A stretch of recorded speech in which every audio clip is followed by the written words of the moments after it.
உடனடியாக மறுத்து பேச வருகிறார் பெரும்புலவர் கோப்பா ரவிக்குமார் அவர்கள். நல்ல ஒரு கைதட்டல் கொடுங்க பாப்போம்.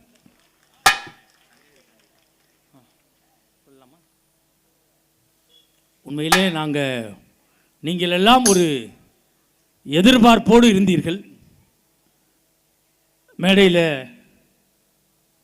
ஃப்ளக்ஸில் போட்டிருந்தோம், எங்கள் பாசத்துக்குரிய அருமை மாப்பிள்ளை மஞ்சுநாதன் வருவராக போட்டிருந்தது. அவருக்கு ஒரு வர முடியாத ஒரு சூழலால் அவர் மேடை ஏற முடியவில்லை. இருந்தாலும் எங்களுடைய வேண்டுகோளை ஏற்று இன்னும் அரை மணி நேரத்தில் இந்த மேடை ஏறுவார் என்ற உத்தரவாதத்தை உங்களிடம் தெரிவித்துக் கொள்கிறேன். பேசுமா.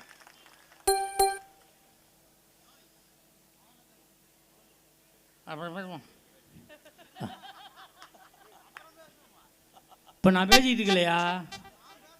நீ பேச கேட்குறக்க நான் வந்திருக்கேன். ஏயா மணி 10 போகுது. அப்போ ரைட்டு தான். இந்த ரவி இந்த இன்னொரு மைக் இருக்கு.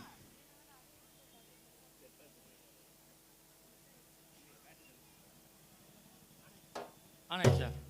Hello hello hello hello hello hello hello அண்ணா இதுவும் போய்ட்டு சரி. Hello hello hello check hello hello hello check hello testing hello hello check கொஞ்சம் லேசாக டிலே கொடுங்க.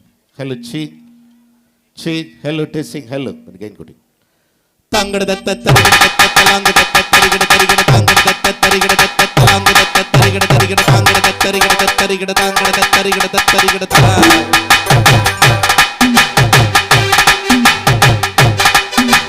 வீட்டுக்கும் வீட்டுக்கும் வாழபடி வேணும். கூத்துக்கும் பாட்டுக்கும் காலஞ்சலி வேண்டும். நல்ல வாசல் இல்லா வீடோ ஒரு தாளம் இல்லா கூத்தோ கத்தி தரிங்கிட தரிங்கிட தரிங்கிடத்தோ. வீட்டுக்கு வீட்டுக்கு வாசப்படி வேணும். ஒரு கூத்துக்கும் பாட்டுக்கும் காலஞ்சலி வேணும்.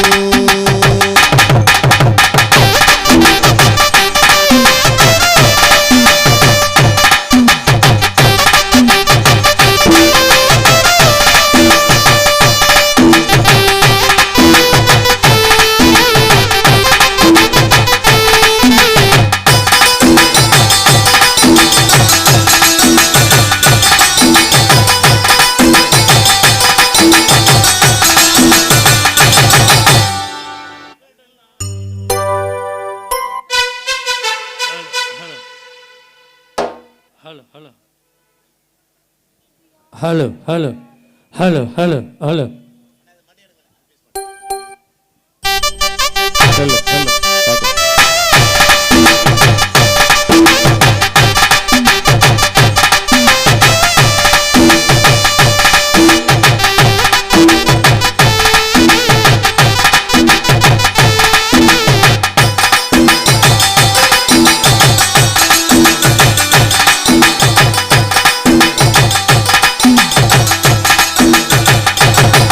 அலையாள்கள் ஆடிடும் மட்டும் அந்த முத்தையுடுப்பவன் கஷ்டம் இது யாருக்கும் புரியாது.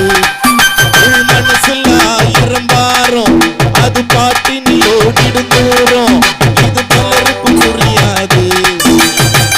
ஒன்னில்லாம ரெண்டோ இல்ல, ஆணில்லாம பெண்ணோ இல்ல, பெண்ணில்லாம ஆணோ இல்ல, யாருன்னெல்லாம் யாரோ இல்ல. வாசல் வீடோ ஒரு காலம் கூத்தோ தத்தி தரிங்கிட தரிங்கிட தரிங்கிடத்தோ. வீட்டுக்கு வீட்டுக்கு வாசப்படி வேணும். ஒரு கூத்துக்கு பாட்டுக்கு தாளம் சரி வேணும். ஒரு நல்ல கைதட்டல் கொடுங்க கவுந்தி மக்கள். உண்மையிலுமே நடுவர் அவர்களே,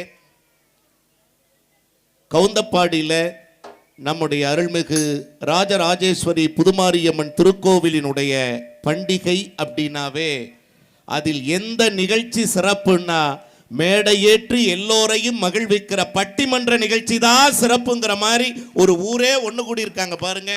உண்மையிலுமே நடுவர் அவர்களே, கோவிலுக்கு நடுவில் தானே ஒரு ஊர் இருக்கும். உண்மையிலுமே ஊருக்கு நடுவுல கோயில் இருக்குன்னு கேள்விப்பட்டிருக்கீங்கல்ல, இங்க பாருங்க, கோவிலுக்கு அருகில் ஒரு ஊரே அமர்ந்து ஒரு நிகழ்ச்சியை கேட்கிற அதிசயம் நம்முடைய கவுந்தப்பாடி மண்ணில் தான் நடக்கும். நல்லா ஒரு கைதட்டல் கொடுங்க. எல்லா பேச்சாளர்களும் ஏன் கைதட்டல் கேட்டுக்கிட்டே இருக்காங்க?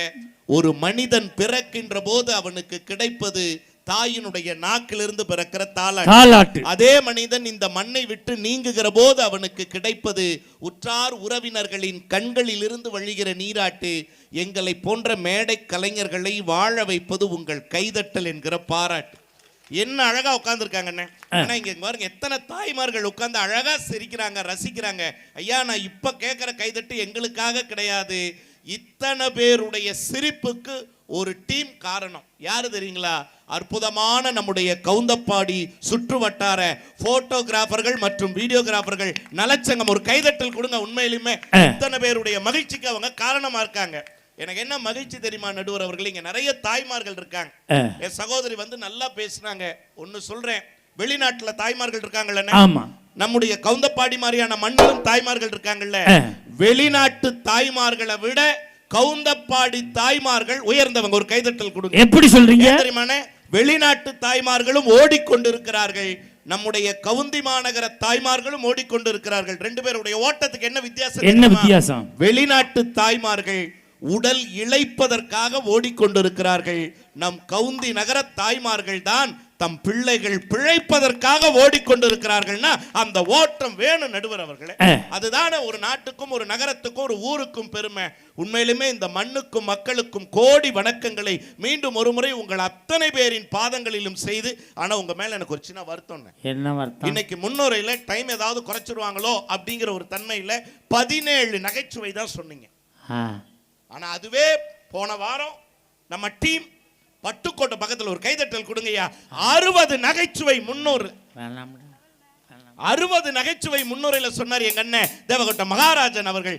60 நகைச்சுவை. ஆனா ஒரு ஆள் சிரிக்கல. இங்க கேட்டாங்களாடா ஒரு விளம்பரம். இதாடா விளம்பரம்.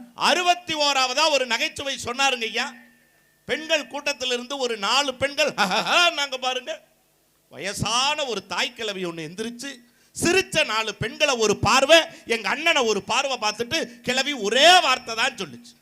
படிச்ச தம்பி தேவகோட்டையிலிருந்து வந்து பேசுறாரு, உங்களுக்கு எல்லாம் என்னடி சிரிப்பு வேண்டி கிடக்கு? தம்பி நீங்க பேசுங்க, எவளும் சிரிக்காம நான் பாத்துக்கிறேன். ஒத்த கிழவி தான் என் ஜோலியை முடிச்சா. அந்த கிழவியை கூப்பிட்டு இன்னைக்கு விழாக்குழு மாம்பழம், இது ஆப்பிள் பழம், மாதுளை, ஆரஞ்சு வச்சிருக்காங்க. அன்னைக்கு ஒரு சீப்பு ரஸ்தாளி வாழைப்பழம் வச்சிருந்தாங்க. ரஸ்தாளி பழம். கிழவிய கூப்பிட்டு என் பக்கத்திலே உட்கார வச்சு, சரி, கிழவி வாயை திறந்தாலே ஒரு வாழைப்பழத்தை உரிச்சு வாயில வச்சிருவேன். பட்டிமன்றம் முடிகிற வரையும் 18 பழம் சாப்பிட்டுருக்கு கிழவி. போகும்போது ஃபோன் நம்பர் கொடுத்துட்டு போச்சு. எப்போ வேணாலும் பேசு. மறுநாள் அடிச்சேன் ஃபோன். சரி ஆயா, பட்டிமன்றம் எப்படி போகுது? பட்டிமன்றம் எப்படி போச்சு சொன்னிச்சு பாருங்க. நல்லா போகுது தம்பி. 18 பழம் வேலை செஞ்சு நான் ஸ்டாப். நான் கேட்குறேன், உண்மையிலுமே ஒரு 45 நிமிஷம் நான் ஸ்டாப்பா என் தங்கச்சி பேசினாங்க. உண்மையிலுமே மகத்துவமான பேச்சு. ஒரு கைதட்டல் கொடுங்க. நான் இல்லைன்னு சொல்லலை, நானே ரொம்ப அழகா ரசிச்சேன். உண்மையிலுமே நடுவர் அவர்களே, இப்ப நீங்க வந்திருக்கீங்க, நீங்க அனுமதி கொடுத்தீங்கன்னா உங்க பெருமையை நம்ம கவுந்தி நகர்ல நான் சொல்றேன். என்னைய பத்தி சொல்றதுக்கு என்கிட்ட அனுமதி கேட்கணும். உங்களை பத்தி சொல்றதுக்கு உங்ககிட்ட அனுமதி வாங்கிட்டே சொல்றேன். என்னைய கேட்காம என்னைய பத்தி என்னென்னமோலாம் சொல்லி விடுறாங்க. என்னென்னமோன்னா ஒரு நாள் என்னை கேட்டிருக்காங்க, ஒரு ஊர்ல நடுவரா அவருக்கு அட்டாக் வந்து ஆபரேஷன் பண்ணிருக்காங்க. பாவிகளா, அட்டாக் வந்து 5000 ரூபாய் காசு கூட கொடுக்கறதுக்கு பயந்துட்டு இப்படி சொல்லியிருக்காண்டா. சரிண்ணே. மறுநாள் அந்த ஊர் பக்கம் போறேன், அவர் கேட்கிறார், இப்ப பரவாயில்லையா அப்படின்னு கேட்கறான். நடுவர் அவர்களே, நம்மளை பத்தி யாரோ அமைப்பாளர் பண்ண வேலை, அமைப்பாளர் சில பேர் அந்த வேலை வைப்பான். உண்மையிலுமே சொல்ற நடுவர்களே, நம்மளை பத்தி யாரோ சிலர் குறை சொல்றாங்க. ஐயா, நான் உங்க வீட்டு பிள்ளையா இருந்து ஒரு வார்த்தை சொல்றேன், உண்மைனா கைதட்டல் கொடுங்க. நம்மளை பத்தி குறை சொல்றவங்களை நினைச்சுக்கிட்டே இருந்தோம்னா வாழ்க்கையில அடுத்த கட்டத்துக்கு முன்னேறவே முடியாது. உண்மைனா கண்டிப்பா முடியாது. நடுவர் அவர்கள் இன்னும் பழிச்சுன்னு சொல்லட்டுமா? வாழ்க்கையில நடுவர் அவர்களே, குறைக்காத நாயும் இல்லை, குறை சொல்லாத வாயும் இல்லை. உண்மைனா கைதட்டுங்க. நீங்க குறை சொல்ற வாயை ஒரு செங்கக்கல்ல வச்சு அடைச்சிங்கன்னா கூட செங்கக்கல்லு சரியா வேகலைன்னு அதுல ஒரு குறை சொல்லதான் செய்யும். அதுதானே உண்மை. ஆமா. நீங்க நிமிர்ந்து உட்காருங்க நடுவர் அவர்களே. எவ்வளவு அழகா உட்கார்ந்து இருக்கீங்க. ஆனா நீங்க உண்மையிலுமே சொல்றேன், யாருங்கிற உங்க அனுமதியோட சொல்றேன், நீங்க தொலைக்காட்சி புகழ் பேச்சாளர்களை தான் நீங்க பார்த்திருப்பீங்க. ஆனால் யூடியூப் புகழ் அப்படின்னு சொல்லி ஏறக்குறைய 30 லட்சத்திற்கு மேற்பட்ட ரசிகர்களை தன்னுடைய வட்டத்தில் வைத்திருக்கக்கூடிய ஒரே அண்ணன் நம்முடைய மேடை கலைவாணர் தேவகோட்டை மகாராஜன் சார். ஒரே வார்த்தை, இத்தனை பேர் யூடியூப்ல எடுக்கிறாங்க, இதனுடைய பயன் என்னன்னு நீங்க கேட்கலாம். இதே ஈரோடு பஸ் ஸ்டாண்டு போன மாசம் 12ஆம் தேதி நிகழ்ச்சி முடிச்சுட்டு எல்லாரும் அந்த ஆவின் பால் இருக்கு, எல்லாருக்கும் தெரியும் ஈரோடு பஸ் ஸ்டாண்ட்ல, அங்க வந்து ஒரு பால் சாப்பிட்டு பஸ் ஏறலாம்னு கிளம்பும் போது அந்த இடத்துல ஒரு சுமை தூக்குகிற ஒரு தொழிலாளிங்க, சுமை தூக்குகிற ஒரு தொழிலாளி இரவில் அந்த கொசுக்கடியில் உட்கார்ந்துட்டு செல்ல பார்த்துட்டு இருந்தவர் படான்னு எடுத்துட்டு, சார் மகாராஜன் சார் நீங்களான்னு. ஐயா நீங்க ஐயா இதே பஸ் ஸ்டாண்டில் தான் காலையில இருந்து சாயந்தரம் வரைக்கும் இரவில் லோடு வந்தாலும் மூட்டை தூக்கக்கூடிய தொழிலாளியா நான். வாழ்க்கையில் இந்த கொசுக்கடியோட தான் வாழ்ந்துகிட்டு இருக்கேன். ஆனாலும் தூக்கம் பிடிக்காத துயர இரவுகளில் உங்களுடைய பேச்சை யூடியூப்ல கேட்டுதான் கொஞ்சம் என்னுடைய சங்கடங்களை எல்லாம் நான் தீர்த்து கொள்வேன். ஒரு கைதட்டல் கொடுங்க சார். உலகத்திலேயே பெரிய புண்ணியம் என்ன தெரியுங்களா? அடுத்தவன் கண்களில் கண்ணீரை வரவழைப்பவன் பாவி, எல்லோருடைய சிரிப்புக்கும் காரணமாக இருப்பவன் தான் புண்ணியவான் அப்படின்னு சொன்னா கைதட்டல் கொடுங்க. தேவகோட்டை மகாராஜன் சாரால அத்தனை பேரும் எனக்கு மகிழ்ச்சியா இருந்திருக்காங்க.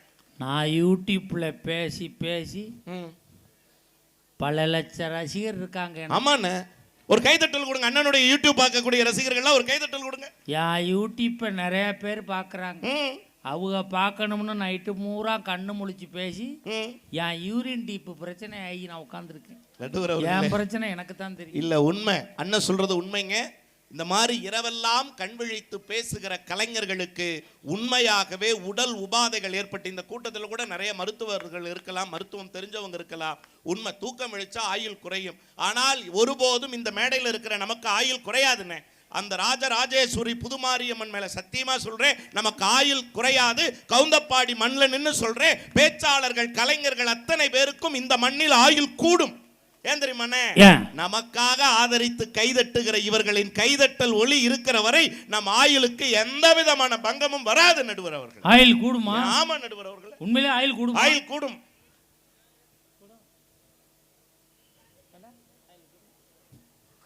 அந்த அம்மாவே ஒரு வார்த்தை கேட்டுக்குங்க. ஆயுள் கூடும்.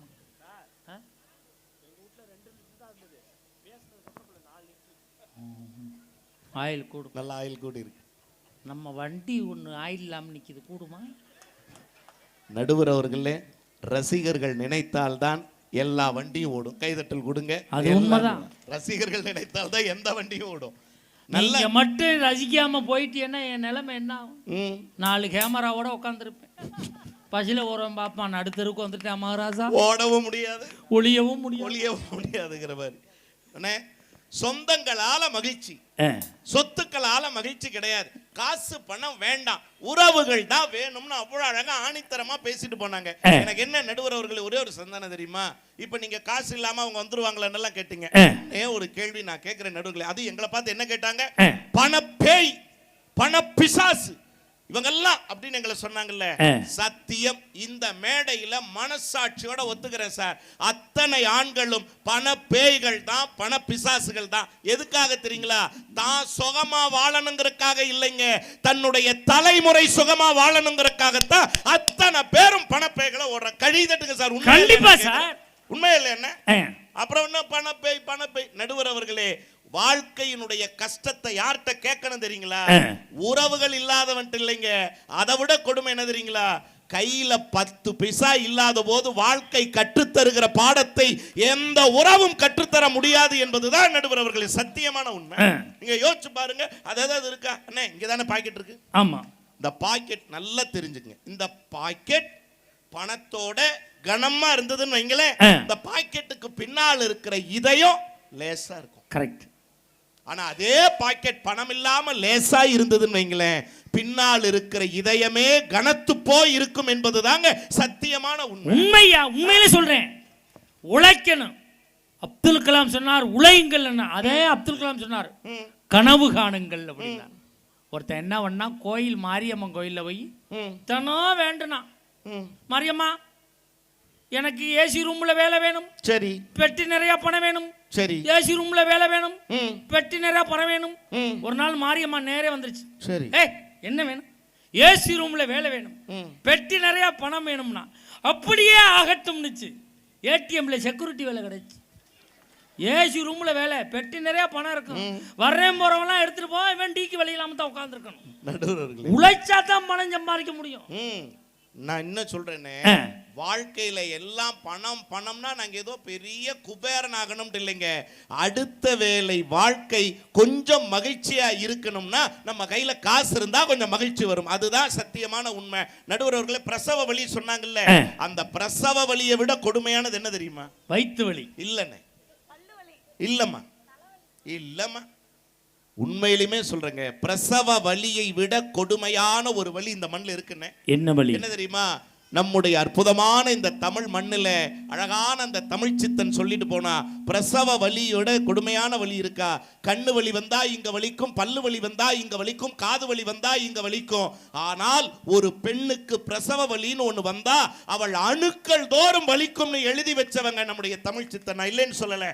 அந்த பிரசவ வலியை விட கொடுமையானது ஒண்ணு இருக்கா அப்படின்னு கேட்டா இருக்கு நடுவர் அவர்களே. எது தெரியுமா? எது நடுவர் அவர்களே?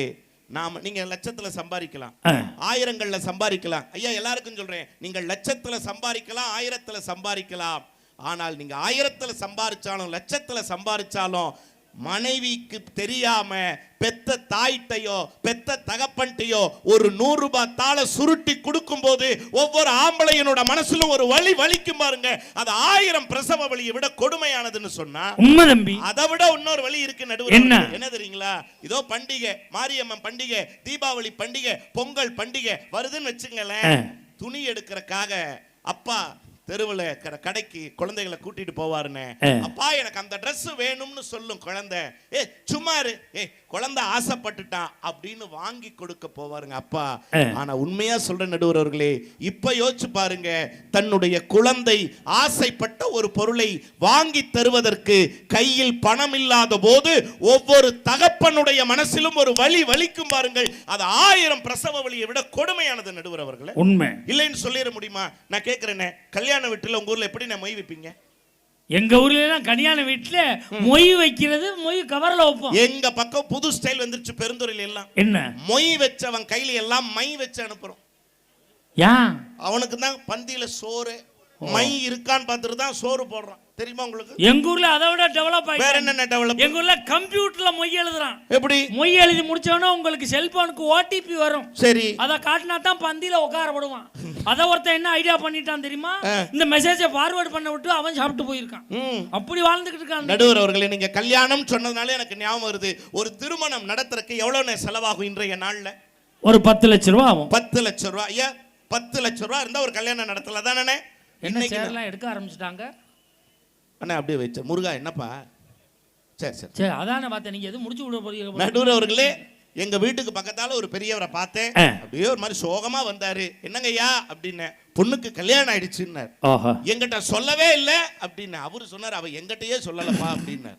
எவ்வளவு செலவாச்சுன்னு கேட்டேன்.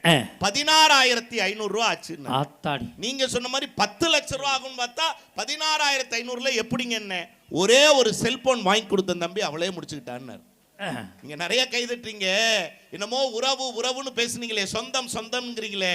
அழகா ஒரு கவிஞன் எழுதுனாங்க, திருச்சிக்கு அருகில் இருக்கிற ஆங்கரை பைரவி எழுதுனா என்ன தெரியுங்களா?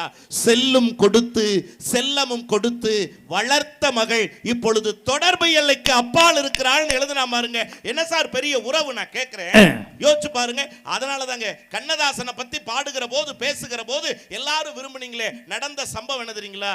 கண்ணதாசனுக்கு வாய்த்த மனைவி, இது உங்க அனுமதியோட சொல்றேன், கண்ணதாசனுக்கு வாய்த்த மனைவி ஏதோ நடுவர் தேவகோட்டை மகாராஜன் சார்னு சொன்னா ஏதோ பட்டிமன்றத்துக்கு காசு வாங்கிட்டு பேசுறவர்னு மட்டும் தான் இந்த சமுதாயத்துல நினைச்சுக்கிட்டு இருக்காங்க. ஆனால் அவருக்குள்ள இருக்கிற ஒரு ஈர இதயம் இந்த அகிலத்திற்கு தெரியாமலே போய்விட்டது என்பதுதான் சத்தியமான உண்மை. எதப்பா தேடுற ஈர இதயத்தையா? உண்மைங்க. என் கண்ணதாசனுக்கு வாய்த்த மனைவி காது கேட்காதவங்க. காது கேட்காத அந்த அம்மாவுக்கு பொன்னம்மாள்னு பேரு. பொன்னம்மாள். அந்த அம்மாவோட 25 ஆண்டு காலம் அந்த மனுஷன் வாழ்ந்தார். ஆனா என் நண்பனுக்கு வாய்த்த மனைவி, இந்த மேடையில சொல்றேன், வாய் பேச முடியாதவங்க, அவனும் போகாத மருத்துவமனை இல்ல, பார்க்காத மருத்துவம் இல்ல, ஏறாத கோயில் இல்ல, வணங்காத சாமி இல்லைங்க.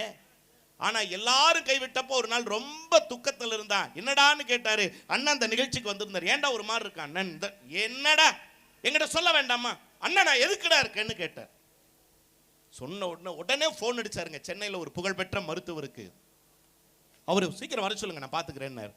கையில காசு இல்லைன்னா என்ன? டேய், காசு என்னடா பெரிய காசுன்னு, இப்ப கைதட்டல் கொடுங்க. 10,000 ரூபாய கையில கொடுத்துங்க, போய் சென்னைக்கு போயிட்டு வாடான்னு சொல்லி அனுப்பி, நண்பன் அவனுடைய மனைவி உதவிக்காக நான் 3 பேர் அந்த மருத்துவரை போய் பார்க்கிறோம். மருத்துவர், சார் மகாராஜன் சொல்லியிருக்கார், ஒன்றும் இல்லை, என் முன்னாடி எப்படியாவது பேச வைங்க சார் கதறான் சார். டாக்டர் சொன்னார், நீ முதல்ல பதறாத, அமைதியா இரு. செக் பண்ணி பார்த்துட்டு சொன்னார், ஒன்றும் இல்லைப்பா, அந்த குரல் வலை பகுதியில் லேசாக ஒரு சவ்வு வளர்ந்துருக்கு, இதை ட்ரீட்மெண்ட் பண்ணி ஆப்ரேட் பண்ணி எடுத்துடலாம். ஆனால் அதுக்கு எல்லாருக்கும் 5 லட்சம் ரூபா ஆகும் அந்த லேசர் ட்ரீட்மெண்ட்க்கு. ஆனால் மகாராஜன் சார் சொல்லியிருக்கார், அதனால் 3 லட்சம் இருந்தால் போதும் அப்படின்னாரு. வர்றதுக்கு அண்ணன் தான் போக்குவரத்துக்கு கொடுத்தாருன்னு தெரியல அந்த டாக்டருக்கு. அண்ணே அப்படின்னு ஒரு ஃபோன் அடித்தேன். என்னடா மனுஷன், என்னடா பெரிய காசுன்னு சொல்லி, எவ்வளோடனார்? 3 லட்சம். 3 லட்சம் கூட சிகிச்சை எல்லாத்துக்கும் சேர்ந்து 3,50,000 அக்கௌண்ட்டுக்கு ஆர்டிஜிஎஸ் பண்ணார். கைதட்டல் கொடுங்க சார். இந்த மனுஷன் பாருங்க, தனக்கு அதுக்கு சம்பந்தமே இல்லைங்கிற மாதிரி அந்த முகத்தை வச்சிருக்காரு பாருங்க. அதான் சார் தேவகோட்டை மகாராஜன் சார்.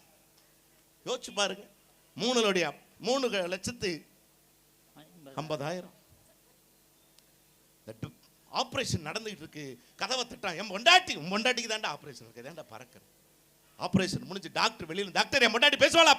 இருடா, இப்பதான் ஆபரேஷன் முடிஞ்சிருக்கு, ஒரு 1/2 மணி நேரம் கொஞ்சம் ஓய்வு கொடு. 8ஆம் நம்பர் ரூம்ல ஷிஃப்ட் பண்றோம் மனைவியை, ஒரு 1/2 மணி நேரம் ஓய்வு கொடுத்து போய் பாரு. 1/2 மணி நேரம் எப்ப ஆகும்னு வானத்துல ஏவுகணை அனுப்புகிற விஞ்ஞானி கூட அப்படி கவுண்டன் போட்டிருக்க மாட்டான் சார். இவன் போட்டான் 30, 29, 28, கரெக்டா 1/2 மணி நேரம் ஆச்சு. கதவை திறந்து மனைவி பேச்ச கேட்கலான்னு கதவை திறந்தா பாருங்க, அந்த சொந்தம், அந்த உறவு பேசின பேச்சு என்ன தெரியுமானே? உன்னை கட்டி ஒரு வீடுண்டா, உன்னை கட்டி ஒரு காருண்டா, உன்னை கட்டி ஒரு நகை நட்டுண்டா, நீ எல்லாம் புருஷனா, நீ எல்லாம் மனுஷனா? கதவை அடைச்சிட்டு மறுபடியும் டாக்டர்கிட்டயே வந்தான். டாக்டர் பேசுனால நல்லா பேசுனா, ஒன்று செய்யுங்கன்னா, எப்படியாவது திறந்ததை மறுபடியும் அடைச்சு விட்ருங்கன்னா. டாக்டர் சொன்னார், திறக்கிறக்கு அரைக்கிறதுக்கு இது என்ன வாய்க்கா வரப்பாடா? வேணா ஒரு 5,000 ரூபா கட்டுறா, சலுகை விலையில் உனக்கு செவிட்டு ஆப்ரேஷன் பண்ணிடுறேன்னு. 50,000க்கு வழியில் 3 அண்ணன் என்னன்னு 10,000 அனுப்புனாங்க. கைதட்டல் கொடுங்க சார், கைதட்டல் கொடுங்க சார். இப்போ செவிட்டு ஆப்ரேஷன் பண்ணிட்டா சார். பொண்டாட்டி மானங்கட திட்டுறா, பிம்பிலிக்கு பிள்ளாப்பின்னு சந்தோஷமா உட்காந்துருக்காரு சார் வீட்டில். என்ன சார் வாழ்க்கை? பணம் இல்லைன்னா இந்த ஆபரேஷன் நடந்திருக்குமா? இத்தனைக்கும் அடிப்படையான அவனுடைய மகிழ்ச்சிக்கு காரணமாக பணம் கொடுத்து உதவிய அண்ணன் மகாராஜன் அவர்களுக்கு ஒரு நல்ல கைதட்டலை நம்முடைய கவுந்தி மண்ணில் நாம் வழங்க வேண்டும். என்ன இது பெரிய உறவு? 3,70,000. நல்லா சொல்லுங்க, உறக்க சொல்லுங்கள். காசி ஆம்ட்டு. ஆமா, 3,70,000. ஃபோன் பண்ணேன், எடுத்து, ஏண்டா 3,70,000 எப்போ தருவேன்னு? பேங்கிறாயா, சோழியை முடிச்சு விட்டானுவ. 3,70,000 நடுவர் அவர்களே, எப்போ ஃபோன் பண்ணாலும் பேப்பேதான் சொல்கிறான். அவ பொண்டாட்டிகிட்ட பேசலாம்னு, அவ இப்போ என் காசு இப்போ வீட்டில் என் பொண்டாட்டி பூவா நடுவர் அவர்களே, சாதாரண மனிதனுக்குத்தான் தன் வீடுதான் உலகம். உங்களை போன்ற மகா கலைஞனுக்கு இந்த உலகமே வீடு. கைதட்டல் கொடுங்க. உண்மைதான நடுவர் அவர்கள்? இந்த உலகமே வீடுங்க, உலகமே வீடு. எத்தனை வெள்ளைகள் உங்களிடத்தில் தொல்லைகள் தர காத்திருக்கிறார்கள் தெரியுமா? வீட்டில் படுக்க முடியாது, உலகமே சுத்த வேண்டியது. நான் கேட்கிறேனே, இதே உண்மை. எல்லாரும் சொன்னாங்கல்ல, ஐயா சத்தியம்னா கைதட்டுங்க. சிகிச்சை பலனின்றி வாழ்க்கையில் செத்து போனவர்களை விட, சிகிச்சை பலனின்றி வாழ்வில் செத்து போனவர்களை விட, சிகிச்சைக்கு பணமின்றி வாழ்க்கையில் செத்து போனவர்கள் அதிகமா இல்லையா? நான் கேட்கிறேன், அந்த இடத்துல உங்களுடைய உறவு காப்பாத்துச்சா, பணம் காப்பாத்துச்சா? நான் கேட்கிறேன். ஆனா ஒரு காலத்துல என்ன சொன்னாங்க? டேய், நல்லவனா வாழணும்டா, அப்பதான் நல்லா சம்பாதிக்க முடியும்னு சொன்னாங்க. அதே சமூகம் இன்னைக்கு என்ன சொல்லுது தெரியுங்களா? நீ நல்லா சம்பாரிச்சு தாண்டா இந்த உலகம் உன்னை நல்லவன்னு சொல்லும்னு அதையே மாத்தி இருக்குன்னா உண்மையா இல்லையா நடுவர்? பணம் தானே சார் வாழ்க்கை, ஒண்ணு கிடையாது. இந்த அருக்கு 20 ரூபா 1 லிட்டர் தண்ணி இங்க கவுந்தப்பாடியில குடிச்சிட்டு, நான் இதை போய் கரூர் பஸ் ஸ்டாண்ட்ல ரிலீஸ் பண்ணணும்னா 10 ரூபா கொடுக்கணும். 1 லிட்டர் தண்ணி உள்ள போய் வெளியில வர்றதுக்கு 30 ரூபா செலவாகுது சார். இல்லைன்னு சொல்ல முடியுமா? அண்ணா வந்துட்டாங்களா? சேலத்தில் 8 ரூபா, கரூரில் 10 ரூபா, நாமக்கல்ல 8 ரூபா, திருச்சியில் 5 ரூபா. நீ போகாத கக்குஜையில் உள்ள இருக்க கடுமையான வசூலாக இருக்கும். இடையிருக்கும் நினைக்கிறேன். வருகை தந்திருக்கிற மரியாதைக்குரிய சட்டமன்ற உறுப்பினர் அண்ணன் அவர்களை உங்கள் கைதட்டலோடு இந்த விழா மேடைக்கு அன்போடு அழைக்கிறோம். அண்ணா வாங்க. சரி, அப்படியா? சரி, முடிச்சிடலாம்.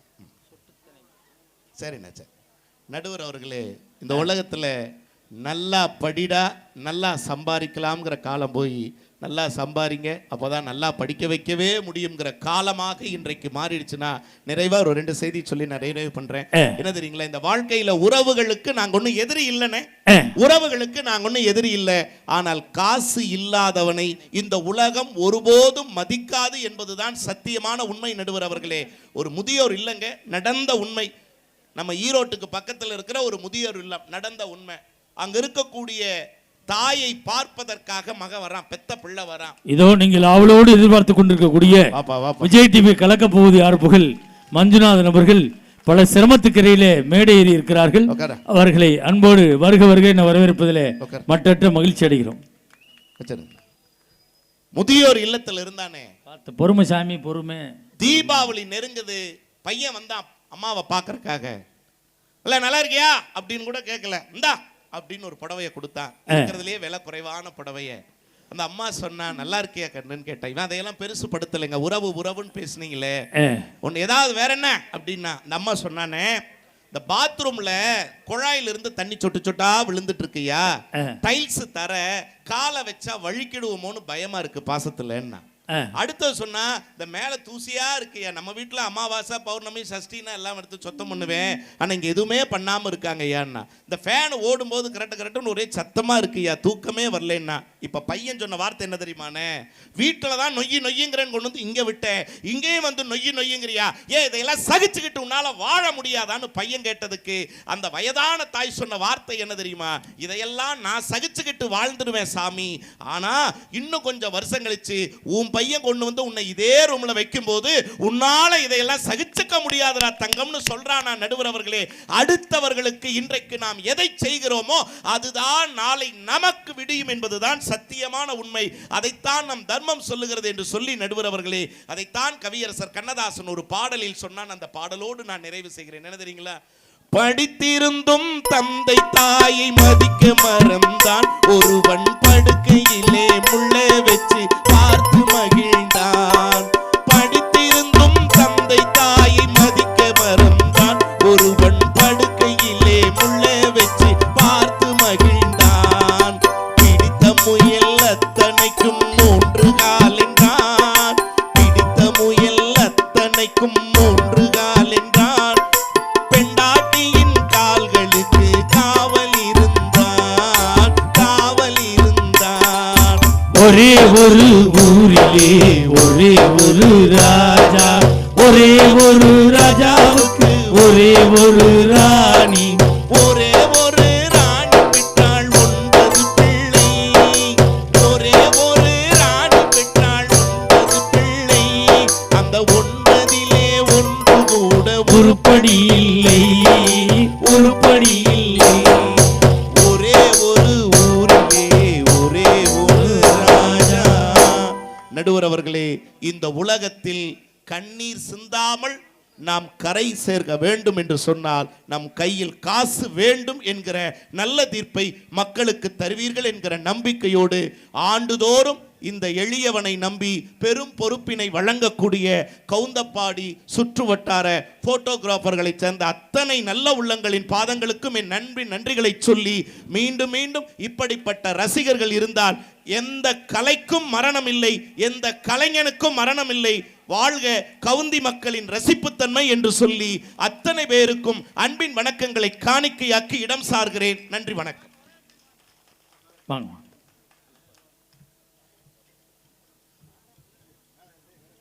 இப்பொழுது கவுந்தப்பாடி சுற்று வட்டார வீடியோ அண்ட் போட்டோகிராஃபர் சங்கத்துக்கு விழாவிற்காக நமது மண்ணின் மைந்தர் ஆன்மீக செம்மல் பவானி சட்டமன்ற நிரந்தர எம்எல்ஏ வருங்கால அமைச்சர் அவர்கள் கேசி கருப்பணன் அவர்கள் வருகை தந்துள்ளார்கள். அவர்களை வருக வருக என்று அன்போடு வரவேற்கிறோம்.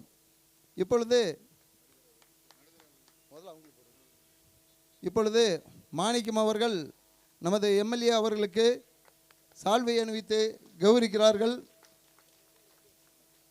அதைத் தொடர்ந்து இந்த பட்டிமன்ற நிகழ்ச்சிக்கு வருகை தந்துள்ள கலைஞர் அனைவருக்கும் நமது சட்டமன்ற உறுப்பினர் அவர்களுக்கு சிறப்பு செய்யும் வகையில் சால்வை அணிவிக்கிறார்கள் என்பதை தெரிவித்துக் கொள்கிறோம். இப்பொழுது நடுவர் ஐயா அவர்களுக்கு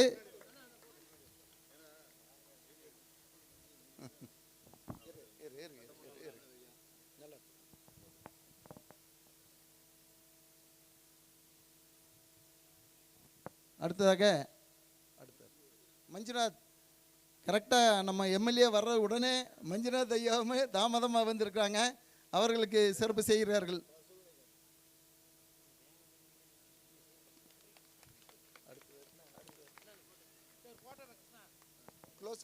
க்ளோஸ்அப் ஒரு ஃபோட்டோ எடுங்க தம்பி. அவங்க 2 பேர்த்தையும் கொடுத்துடலாம்.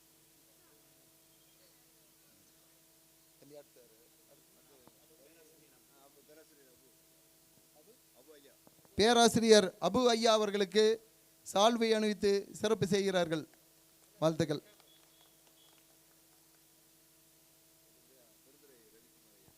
பெருந்துறை பேராசிரியர் ரவிக்குமார் ஐயா அவர்களுக்கு சால்வை அணிவித்து சிறப்பு செய்கிறார்கள்.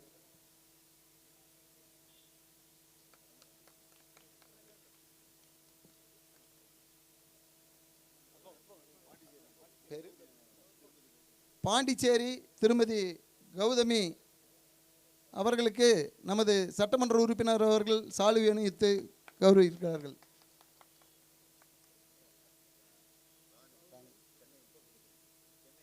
சென்னை பின்னணி பாடகி ராணி அவர்களுக்கு நமது சட்டமன்ற உறுப்பினர் அவர்கள் சால்வை அணிவித்து கௌரவிக்கிறார்கள்.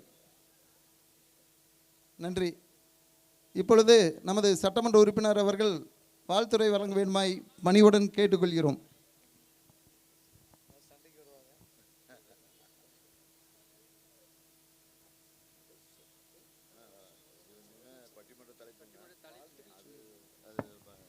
மனித வாழ்க்கைக்கு மகிழ்ச்சிக்கு காரணம் சொத்து வேணுமா சொத்து வேணுமா?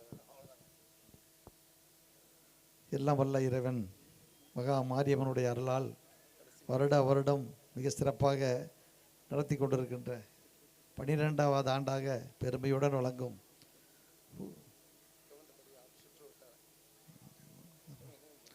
போட்டோ வீடியோகிராஃபர்கள் உடைய அருளால் 12வது வருடமாக நடைபெற்று கொண்டிருக்கிற நிகழ்ச்சிக்கு மென்மேலும் அவர்கள் வருடம் 12 வருடம் இல்லை, இன்னொரு 100 வருடம் ஆனால் கூட வருடம் நம்மளுக்கு சண்முகம் சொன்ன மாதிரி நம்மளுக்கு எதுவுமே நிரந்தரம் கிடையாது. இந்த போட்டோ தொழில் நிரந்தரம். அவருக்கு அப்புறம் ஒரு பையன் வருவாங்க, பேரை வருவாங்க, ஒரு 100 ஆண்டானாலும் கூட நடக்கும். நமக்கு எந்த இன்னைக்கோ நாளைக்கோ 10 வருஷம் 5 வருஷம் யாருக்குமே தெரியாது. நிரந்தரம் இல்லாத வாழ்க்கை நமக்கு. அதனால் இருந்தாலும் இந்த தொடர்ந்து இது எல்லாம் வல்ல மகா மாரியம்மன் அவர்களுக்கு எல்லா நலமும் வளமும் கொடுத்து நலமுடனும் வளமுடனும் அவர்களை வாழ வைக்க வேண்டும் என்று வாழ்த்தி, அதே போல் அருமையான தலைப்பு சொத்து பந்தங்களா சொந்த பந்தங்களான்னு அருமையான தலைப்பு கொடுத்துருக்காங்க. ரொம்ப மகிழ்ச்சி. ஏன்னா தீர்ப்பு அவர் எப்படி சொல்லான்னு தெரியல. என்னை பொறுத்தவரை 2 இருந்தால் தான் வாழ்க்கைன்னு நினைக்கிறேன். அது அவர் அப்படி சொல்ல முடியாது. ஏதாவது ஒன்று தான் சொல்லி ஆகணும். சொத்தும் வேணும், சொந்த பந்தங்களும் வேணும். அப்போ தான் மன அமைதியாக இருக்கும், மன நிம்மதியாக இருக்கும். ஒன்று ஏதாவது ஒன்று இருந்தாலும் நமக்கு கஷ்டம்தான். அது மாதிரி மிக சிறப்பாக அவர்களுக்கும் நம்முடைய அம்மனுடைய அருள் கிடைக்க வேண்டும் என்று கேட்டு, அதே போல் முன்னால் அமர்ந்திருக்கிற அருமை அக்காமார்கள், தங்கச்சிமார்கள், அண்ணன்மார்கள், தம்பிமார், நானும் ஒரு 4-5 நாளாக பார்க்குறேன். அதிகமாக அக்காமார் தான் நிறையா இருக்கிறீங்க. அக்காமார் தங்கச்சிமார் இருக்கிறீங்க. ஆண்கள் ரொம்ப கம்மியாக தான் இருக்குது. அண்ணன்மார் தம்பிமார் அதிகம் கம்மியாக தான் இருக்காங்க. ஏன்னா அவங்களுக்கு ஒரு இடத்துல கிட கொள்ளாது. யாராக இருந்தாலுமே கொஞ்சம் நேரம் கூறுவாங்க, அப்படியே போயிடுவாங்க. ஊர்ந்து கவனிக்கிறவங்க நீங்கள் தான். ஏன்னா நாடகம் பார்த்தும்போது உங்களுக்கெல்லாம் கொஞ்சம் நல்ல எக்ஸ்பீரியன்ஸ் இருக்குது. அதனால் கவனிக்கிறீங்க. ரொம்ப சந்தோஷம். சரி. அதனால் நீங்கள் பார்த்துங்க. என்ன தினம் பேசிகிட்டு தான் இருக்கேன். எல்லோரும் ஒரு தெய்வ பக்தியோடு வாழணுது என்னுடைய ஆசை. நம்ம வாரத்தில் ஒரு முறையாக நம்ம குழந்தைகளை கூட்டிகிட்டு வந்து மாரியம்மன் கோயிலில் நம்ம ஒரு சாமி கும்பிட வச்சு ஒரு திருநீர் நெத்தியில் வச்சு அனுப்பிச்சி விட்டால் ரொம்ப நல்லாயிருக்கும். குடும்பம் நல்லாயிருக்கும். அதனால் தெய்வ பக்திங்கிறது நமக்கு ரொம்ப ரொம்ப 100% முக்கியமானது. நமக்கும் அப்பாற்பட்ட சக்தி தான் நம்மளை காத்துக்கிட்டு இருக்கு. அதனால் அந்த சக்தி வந்து நம்ம கண்டிப்பாக எந்த அளவுக்கு வழிபடுறோமோ அந்த அளவுக்கு தான் நம்ம குடும்பம் நல்லா இருக்கும். அதனால் நீங்கள் வருட வருடம் மாரியம்மன் கோயில் திருவிழாவை முன்னிட்டு இந்த சிறப்பான நிகழ்ச்சி நடந்து கொண்டிருக்க அவர்களுக்கும் அதே போல் உங்களுக்கும் என்னுடைய நன்றிகளையும் வாழ்த்துக்களையும் சொல்லி தெய்வ பக்தியோடு என்றென்றும் வாழணும். நம்ம குலதெய்வம்னு ஒன்று வச்சுருக்காங்க. அந்த குலம் வாழணும்னா நம்ம குலதெய்வம் கோயிலுக்கு போகணும். அதனால் அதை பார்த்துங்க. எல்லாம் இன்றைக்கி எல்லாருமே ஆண்கள் பெண்கள் எல்லாருமே ரொம்ப தூரம் வேலைக்கு போய் இன்றைக்கி பைக்கில் போகிறோம், காரில் போகிறோம், பஸ்ஸில் போகிறாங்க. எல்லோரும் நல்லபடியாக எந்த ஒரு இடைஞ்சடையூர் இல்லாமல் நல்லபடியாக நம்ம வீடு திரும்பணும். அப்படின்னா நமக்கு அப்பாற்பட்ட சக்தியை நம்ம கொஞ்சம் மனசில் நினச்சிக்கணும்.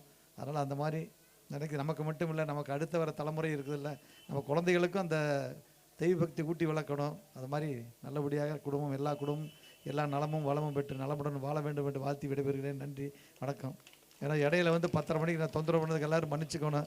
எனக்கு வேலை அப்படி இருக்குதுங்க. அதனால் காலையில் போனால் நைட் ஆயிடுது. ஒரு 2 மாதத்துக்கு இதை விட ஒரு கடுமையான வேலை இருக்கும். அதனால் யாரும் தப்பாக நினச்சிக்கொண்டு அன்போடு கேட்டு விடைபெறுகிறேன். நன்றி, வணக்கம்.